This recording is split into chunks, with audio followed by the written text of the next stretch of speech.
Wow, বটে knock ভাই Sanju Samson.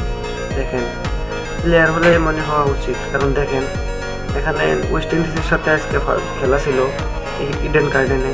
এখানে ওয়েস্ট ইন্ডিজ টার্গেট দেয় 196, সেখানে আমাদের ইন্ডিয়ার ব্যাটসম্যান একটা ব্যাটসম্যানও মানে 30-এর উপরে রান করতে পারে না। সূর্য কুমার সে তো খালি মানে তাকে সেন্টার ফুট চাপাইতে দেন, সে খুব পারবে।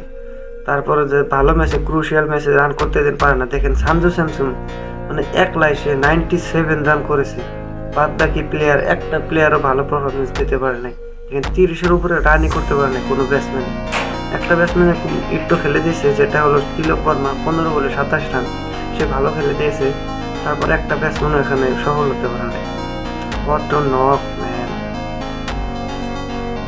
বিরাট কোহলির রেকর্ডটাও ভেঙে দিয়েছে। দেখেন বিরাট কোহলির চেস করাতে মানে হাইস্ট রান ছিল 82, সেখানে সঞ্জু স্যামসন রান করেছে কত 97।